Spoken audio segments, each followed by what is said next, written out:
Ideal type of money ఏం చేసేదంటే పీపుల్ని one thing to other thing convert చేయడమే కాకుండా ఆ వెల్త్ని స్టోర్ చేయడానికి కూడా ఉపయోగపడదు అనమాట. ఇప్పుడు మెనీ వాల్యుబుల్స్ అన్ని థింగ్స్ కూడా మనం స్టోర్ చేయలేము అనమాట. Say for example things such as time, beauty. ఇప్పుడు ప్రాస్టిట్యూట్స్ వాళ్ళు ఉన్నారు, వాళ్ళ ఏజ్ ముసలోళ్ళు అయిపోయాక వాళ్ళకేమీ ఎక్కడ స్టోర్ చేసుకోలేరు. వాళ్ళ సర్వీస్ ఇచ్చిన దానికి వాళ్ళు తీసుకున్న మనీని వాళ్ళు స్టోర్ చేసి పెట్టుకుంటారు అనమాట. అలాగే టైంని కూడా ఇప్పుడు ఎక్స్పర్ట్స్ టైం ఇస్తారు. ఇంత టైం మనం చూస్తూ ఉంటాం అనమాట.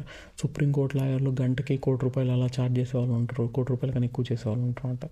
సో వాళ్ళు అక్కడ స్పెండ్ చేసేది ఏంటి? టైము. వాళ్ళ బ్రెయిన్ టైంని స్పెండ్ చేసి ఇంటలెక్చువల్ డిబేట్ చేసి వాళ్ళకి కావాల్సింది ఎక్వైర్ చేస్తామంట. సో దాంట్లో ఆ టైము వాళ్ళకి ఫేడ్ అయిపోతూ ఉంటే ఏం ఉండదు, కానీ ఆ టైంని వాడు యూటిలైజ్ చేసుకొని మనీని క్రియేట్ చేసి తర్వాత అతను వాడుకోవచ్చు అనమాట. సో